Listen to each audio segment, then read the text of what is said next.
இன்னைக்கு நம்ம பார்க்க போறது மடிப்பிச்சை எடுக்கிறது அப்படிங்கிறது எதனால, அதை எடுத்தா முறையாக எவ்வாறு செய்யணும், அதனுடைய பலன்கள் என்ன அப்படிங்கிறத பத்தி தான் இன்னைக்கு இந்த பதிவில் பார்க்க போறோம். இந்த உலகத்துல பிரச்சனை அப்படிங்கிறது ஒத்தொத்தருக்கும் ஒவ்வொரு வகையில வருது.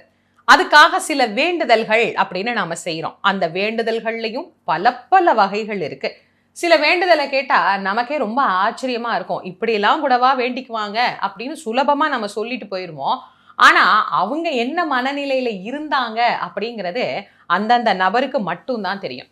சிலர் ஒரு அவசரத்துல ஒரு வேகத்துல வேண்டிக்குவாங்க. அதுக்கப்புறமா ஐயோ இதை வேண்டிக்கிட்டோமே, இதை நம்மளால செய்ய முடியலையே, இதுக்கு பதிலா இதை செய்யலாமா அப்படின்னு கேட்பாங்க. நம்ம என்ன வேண்டிக்கிட்டோமோ அந்த வேண்டிக்கிட்டதை மட்டும்தான் நாம செய்யணும். இதுக்கு பதிலா இதை செய்யலாம் அப்படிங்கிற ஆப்ஷன் வேண்டுதல்ல கிடையாது. நீங்க ஒரு வேண்டுதல் வேண்டுவதற்கு முன்பு பல முறை, 100 முறை இல்ல 1000 முறை யோசிச்சுக்கோங்க. ஆனா வேண்டின பிறகு அதை யோசிக்க கூடாது. இப்படி நாம வேண்டிக் கொள்ளக்கூடிய பல்வேறு வகையான வேண்டுதல்கள்ல ஒண்ணுதான் மடிப்பிச்சை அப்படிங்கிற ஒரு விஷயம். இதை எதுக்காக வேண்டிக்கிறது? ஒரு கணவனுக்கோ மனைவிக்கோ இல்ல ஒரு குழந்தைக்கோ ஏதோ மருத்துவ ரீதியான ஒரு பிரச்சனை, திடீர்னு டாக்டர் சொல்லிட்டாரு, இதுக்கு மேல கடவுள் தான் காப்பாத்தணும், என் கையில எதுவுமே இல்லை அப்படின்னு சொல்லிட்டா, அவரை சார்ந்த அந்த இன்னொரு உறவு இருக்கு பாருங்க, மனைவியோ கணவனோ அந்த அப்பா அம்மாவோ யாரா வேணாலும் இருக்கலாம், அவங்களுக்கு இந்த உயிரை திருப்பி கொண்டு மீண்டும் எங்களுக்கு பழையபடி அவங்க எங்களுக்கு வேணும் அப்படிங்கிற ஒரு நிலைமை. அது எப்படி இருக்கும் நீங்க யோசிச்சு பாருங்க. ரொம்ப கஷ்டமான ஒரு சூழல். எல்லாரும் கைவிட்டுட்டாங்க. கடவுள் தான் நமக்கு என்ன பண்ணணும்? பிச்சை போடணும். இந்த உயிர் இறைவன் தந்த பிச்சை. அந்த பிச்சையை நீ எனக்கு திரும்ப இன்னொரு முறை போடு. ஒரு முறை பிச்சை போட்டார் சுவாமி, அதை இன்னொரு முறை நீ எனக்கு கொடு அப்படின்னு கடவுள் கிட்ட மன்றாடி வேண்டி அழுது தொழுது எடுக்கக்கூடிய ஒரு வழிபாடு அப்படிங்கிறது மடிப்பிச்சை எடுத்தல் அப்படிங்கிற ஒரு வழிபாடு. ஒரு மனிதனுக்கு உயிர் தான் ரொம்ப பெருசு. அந்த உயிரை காக்கக்கூடிய விஷயத்துக்கு இது எடுக்கலாம். அடுத்து உயிரை விட பெருசு ஒண்ணு இருக்கு. அது வள்ளுவர் ரொம்ப அழகா சொல்லியிருக்கிறார், மானம். எங்கே நம்முடைய மானம் பறிப்போகும் அப்படின்ற ஒரு சூழல் வருதோ அந்த சூழல்லையும் நாம் மடிப்பிச்சை பிரார்த்தனைங்கிறது செய்து கொள்ளலாம். உதாரணத்துக்கு ஒண்ணு, கடன், ரொம்ப கடனாய் போச்சு, என்னால இதுக்கு மேல ஒண்ணுமே பண்ண முடியல, எல்லா கடங்காரங்களும் என்ன நெருக்குறாங்க, இல்ல நான் பேங்க்ல வச்சுட்டேன், நான் வச்ச அந்த இடத்த அந்த வீட்டை ஜப்தி பண்ண போறாங்க, என் மானமே போயிடும் அப்படிங்கிற ஒரு இக்கட்டான ஒரு இறுக்கமான ஒரு சூழல்ல ஒருத்தர் இருக்கிறார் பாருங்க. அப்போ அந்த சூழல்ல அவர் வேண்டிக் கொள்ளக்கூடிய பிரார்த்தனை என்பது இந்த மடிப்பிச்சை. ஆனா இன்னைக்கு நிறைய பேருக்கு இது ரொம்ப விளையாட்டா போச்சு.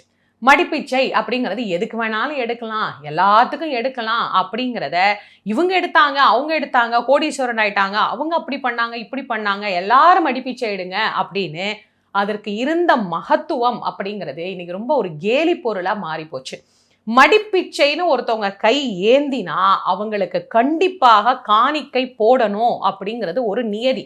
அவங்களுக்கு இல்லைன்னு சொல்லவே கூடாது, அது யாரா இருந்தாலும் சரி. ஆனா இப்போ நிறைய பேர் இல்லைன்னு சொல்றதுக்கு காரணம் என்ன? அதுல உண்மை இல்லாத தன்மை. ஏதோ வருமானம் வரணுங்கிறதுக்காக கூட சில பேர் என்ன பண்ண ஆரம்பிச்சுட்டாங்க, நான் மடிப்பிச்சை எடுக்கிறேன் மடிப்பிச்சை எடுக்கிறேன்னு எடுக்க ஆரம்பிச்சுட்டாங்க.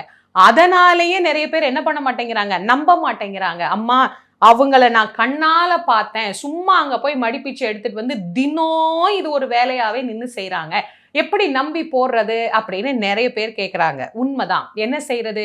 எவ்வளவு ஒரு பவித்திரமான வேண்டுதல் தெரியுமா இந்த மடிப்பிச்சை அப்படிங்கிறது. ஒரு பெரிய கோடீஸ்வரனா இருக்கிறவர் போய் நான் மடியேந்தி கேட்கிறேன் அப்படின்னும் போதே அங்க என்ன குறைந்து விடுகிறது? அவருடைய ஆணவம் அழிந்து விடுகிறது.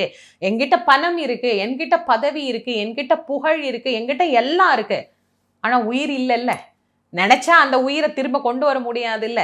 பணம் எவ்வளவு வேணா செலவு பண்ணலாம், என்ன வேணா மருத்துவம் பார்க்கலாம், ஆனா அது இறைவன் போட்ட பிச்சை. அதனாலதான் எவ்வளோ பெரிய ஆளா இருந்தாலும் சரி, அப்படி கை ஏந்தி நின்னா அவனுடைய ஆணவம் முழுக்க அங்கே அற்று போய் விடுகிறது. முழுமையாக இறைவனை சரணாகதி அடையக்கூடிய ஒரு மனநிலை அப்படிங்கிறது அந்த இடத்துல அவர்களுக்கு ஏற்படுகிறது. இப்படி ஒரு பக்குவம் அவர்களுக்கு வருகிற போதே நிச்சயமாக இறைவன் அதற்கு உண்டான பலனை தருவார் அப்படின்னு தான் பெரியவங்க அந்த காலத்துல இப்படி ஒரு வழிபாட்டை நமக்கு சொல்லி வைத்தார்கள். நான் என்ன சொல்ல வரேன் அப்படிங்கிறத தெளிவாக புரிந்து கொள்ளணும்.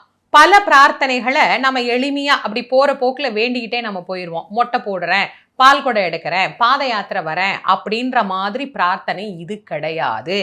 இது மிகப்பெரிய துன்பத்தின் உச்சத்தில் இருக்கக்கூடிய ஒருவர் அதிலிருந்து நான் வெளியே வரணும் அப்படின்னு எவ்வளவு வேதனையில இருக்கக்கூடிய மனநிலையில வேண்டிக் கொள்ளக்கூடிய ஒரு அற்புதமான பிரார்த்தனை. நாங்க ஏதோ தெரிஞ்சோ தெரியாமலோ யாரோ சொன்னாங்க இப்படி செய்யலான்னாங்க, அவங்க நல்லா இருக்குதுன்னாங்க, இவங்க நல்லா இருக்குதுன்னாங்க, ஏதோ வேண்டிக்கிட்டோங்க. ஆனா எப்படி எடுக்கிறது, இதுக்கு ஏதாவது ஒரு முறை இருக்கான்னா கண்டிப்பாக இருக்கு. இந்த மடிப்பிச்சை நீங்க எந்த கோவில்ல எடுக்கிறேன்னு வேண்டி இருக்கிறீங்களோ அந்த கோயிலுக்கு முதல்ல நீங்க போகணும். அது அம்பாள் கோயிலோ, பெருமாள் கோயிலோ, முருகர் கோயிலோ, சிவன் கோயிலோ எதுவா வேணா இருக்கலாம். அந்த கோயிலுக்கு போயிட்டு நீங்க என்னைக்கு வேண்டி இருக்கிறீங்க அது உங்களுடைய சௌகரியம். இந்த நாள் அப்படின்னு எந்த நாளும் கிடையாது, எல்லா நாள்லையும் எடுக்கலாம், ஒன்றும் தப்பு கிடையாது. அங்க போயிட்டு அங்க ஏதாவது தீர்த்தம் இருக்கு அப்படின்னா அந்த தீர்த்தத்துல குளிங்க. குளிச்சுட்டு அப்படி அங்கெல்லாம் எதுவும் தீர்த்தம்லாம் கிடையாதுமானா நீங்க போற வழியிலே குளிச்சுடுங்க. குளிச்சுட்டு கோவிலுக்கு போயிட்டு சுவாமியை உள்ளன்போட பிரார்த்தனை பண்ணி என்ன நீங்க வேண்டீங்க அது உங்களுக்கு எப்படி திரும்ப கிடைச்சுது, அப்ப அந்த அளவுக்கு நன்றியை நம்ம சுவாமிக்கு சொல்லணுமா இல்லையா? அப்போ நாம உள்ளம் உருகி கண்ணீர் பெருகி சுவாமி கிட்ட அந்த பிரார்த்தனையை நான் வேண்டிக்கிட்டேன், கடவுளே எனக்கு இதை நீ நிறைவேற்றி வச்ச அப்படின்னு சுவாமி கிட்ட உள்ளம் உருகி பிரார்த்தனை பண்ணிட்டு நாம பொதுவாக மஞ்சள் நிற உடை உடுத்தி கொள்வது அப்படிங்கிறது ஒரு வழக்கம். பெண்களாக இருந்தால் தன்னுடைய முந்தானையில மடி ஏந்தி அந்த பிச்சை கேட்கணும். ஆண்களாக இருந்தால் ஒரு துணி, நம்ம துண்டுன்னு சொல்லுவோம் இல்லையா, அந்த துண்டை இடுப்புல கட்டி அந்த துண்டை விரிச்சு ஏந்தி மடிப்பிச்சை கேட்கணும். இதுதான் முறை. இப்ப மடிப்பிச்சையில போடுறதுலேயே 2 விஷயங்கள் போடலாம். ஒண்ணு காசு போடலாம், இன்னொன்னு அரிசி போடலாம். பல இடங்கள்ல அரிசி மடிப்பிச்சை ஏந்திரன்னு வேண்டியிருப்பாங்க. அவங்க கேட்கறதே அரிசி தான். வீடு வீடா கேட்பாங்க, அரிசி தானம் கொடுங்க, மடிப்பிச்சை வேண்டியிருக்கிறேன் அப்படின்னு சொல்லி கேட்பாங்க. அப்போ அவங்களுக்கு நாம அரிசி போடலாம். சிலர் காசு கேட்பாங்க, அது 2ல எது வேணாலும் நம்ம கொடுக்கலாம். இப்போ நம்ம ஒரு கோயில் வாசல்ல கையில நம்மள்ட்ட அரிசி கிடையாது, காசு தான் இருக்கு, அப்ப என்ன பண்ண முடியும், காசை போடலாம். எதுவாக இருந்தாலும் அரிசி கிடைச்சுது அப்படின்னா அந்த அரிசியை சுவாமிக்கு ஆகக்கூடிய நைவேத்தியமாக சக்கரை பொங்கலோ ஒரு தயிர் சாதம் கூட பண்ணலாம். அதை நெய்வேத்தியம் பண்ணிட்டு 4 ஏழைகளுக்கு அன்னதானம் பண்ணிடணும். அதுல விழற எதுவாக இருந்தாலும் நாம் அதை பயன்படுத்த கூடாது. மிக தெளிவாக புரிந்து கொள்ளணும். நிறைய பேர் என்ன பண்றாங்க, மடிப்பிச்சை எடுத்துட்டு அது கடவுள் நமக்கு கொடுத்த பிச்சை அப்படின்னு அவர்கள் சொந்த உபயோகத்திற்கு அதை பயன்படுத்தி கொள்கின்றனர். அதுதான் தப்பு. மடிப்பிச்சை எடுக்கிற எல்லாத்தையுமே கடவுளுக்கு தான் செலுத்தணுமே தவிர நாம் அதை பயன்படுத்தி கொள்ளக்கூடாது. அதுல வர அரிசிய நாம அன்னதானம் பண்ணணும். சுவாமிக்கு அதை நைவேத்தியம் பண்ணிட்டு அதை அன்னதானம் பண்ணணும், அப்படிதான் பயன்படுத்தணும். காசு இருக்கு அப்படின்னா அந்த காசை 2 வகையாக செலவு செய்யலாம். ஒண்ணு, கோயில் உண்டியல்ல போட்டுடலாம். இன்னொன்னு, நாம் அந்த காசுக்கு உணவு வாங்கி அந்த உணவை ஏழைகளுக்கு தானம் செய்யணும். இது 2ம் தான் முறையாக நாம மடிப்பிச்சை எடுத்து அதை எப்படி பூர்த்தி பண்ணணும் அப்படிங்கிற அந்த விதிமுறை. மடிப்பிச்சை எடுத்தா அது உண்டியல்ல கொண்டு போய் போட்டுட்டு அந்த சுவாமிக்கு நன்றி சொல்லிட்டு, கடவுளே என்னை இப்பேற்பட்ட ஒரு துன்பத்திலிருந்து நீ காப்பாத்தின, உனக்கு கோடான கோடி நன்றி அப்படின்னு சொல்லிட்டு வந்துடணும். இல்ல அன்னதானம் பண்ணணும். எது பண்றதுங்கிறது உங்களுடைய சௌகரியத்தை பொறுத்து. நீங்க எடுக்கிற கோவில் பக்கத்துல சாப்பாடு கொடுக்கறதுக்குலாம் இடமே கிடையாதுன்னா அப்படியே கொண்டு போய் உண்டியல்ல அதை போட்டுட்டு வந்துருங்க. இதை தவிர்த்து இதை நான் வச்சுக்கிறேன், இதை நான் வச்சு பயன்படுத்துறேன் அப்படிங்கிற எதுவுமே பிரார்த்தனை ஆகாது. அது முதல்ல தெளிவா தெரிஞ்சுக்கணும். அதே மாதிரி இந்த மடிப்பிச்சை எடுக்கும்போது மடிப்பிச்சை எடுக்கிறேன் காசு போடுங்க, மடிப்பிச்சை எடுக்கிறேன் காசு போடுங்கன்னு இந்த கோயிலுக்கு வர்ற பக்தர்களை இடையூறு செய்யக்கூடாது. அப்படி செய்தாலே அது முறையாக எடுக்கின்ற மடிப்பிச்சை கிடையாது அப்படிங்கிறது நமக்கு தெரியும். ஒருத்தன் ஒரு பெரிய கஷ்டத்துல இருந்துட்டு அதை நிறைவேற்ற ஒரு பிரார்த்தனை பண்ணும்போது இப்படி எல்லாரையும் போய் தொல்லை பண்ணி காசு போடு காசு போடு காசு போடுன்னு சொல்ல முடியும்? நானே நிறைய பேர் பார்த்துருக்கிறேன், காசு போடலைன்னா காசு போடாதவங்கள திட்டுறாங்க அதே இடத்துல. அப்ப அந்த கோயிலுக்கு வர பக்தர்களுக்கு எவ்வளவு மனசு கஷ்டமா இருக்கும்.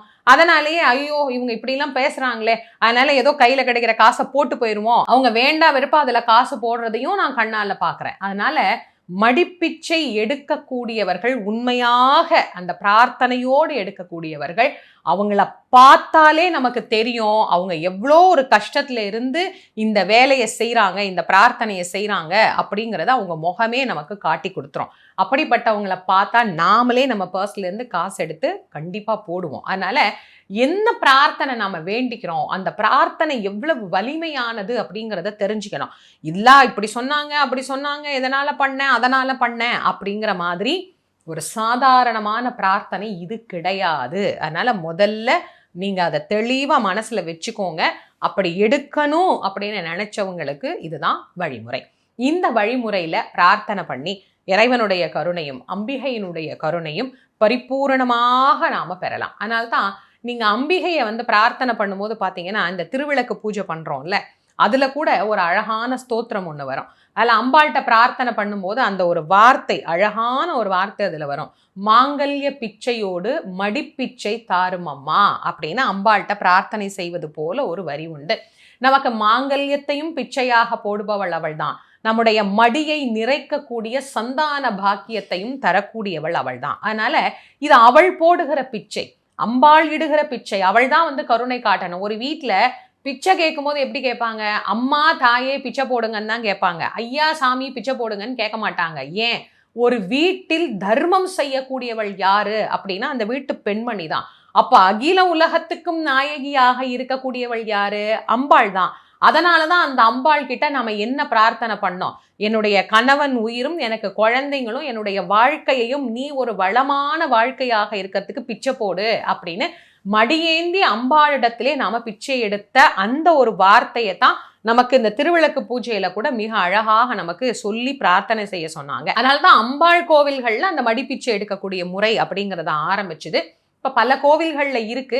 எடுப்பது தவறு கிடையாது. ஆனா சரியான முறையில இருக்கணும், சரியான காரணத்துக்காக இருக்கணும். அதை நாம கொஞ்சம் ஞாபகத்துல வச்சுக்குவோம். இந்த பதிவு உங்களுடைய நண்பர்கள், உற்றார் உறவினர்களோட பகிர்ந்து கொள்ளுங்க. ஏன்னா இன்னைக்கு நிறைய பேருக்கு பிரார்த்தனைகள் என்பது பொதுவாக போய்விட்டது. எல்லாரும் எல்லா காரணத்துக்காகவும் எல்லாத்தையும் செய்யலாம் அப்படிங்கிற மாதிரி. அப்படி கிடையாது. ஒவ்வொருத்தருடைய தனிப்பட்ட வாழ்க்கையிலையும் அவரவருக்கு உண்டான சூழல்ல என்ன செய்யணும் அப்படிங்கிற முறை இருக்கு. அதன்படி செய்யணும் அப்படிங்கிறத தெளிவாக நாம் தெரிந்து கொள்ளணும். நம்முடைய யூடியூப் சேனலை இது வரைக்கும் நீங்க சப்ஸ்கிரைப் பண்ணாமலேயே பாக்குறீங்கன்னா கண்டிப்பா பண்ணிக்கோங்க. மீண்டும் மற்றும் ஒரு சிறப்பான பதிவில் உங்கள் அனைவரையும் சந்திக்கும் வரை உங்கள் அனைவருக்கும் நன்றி, வணக்கம்.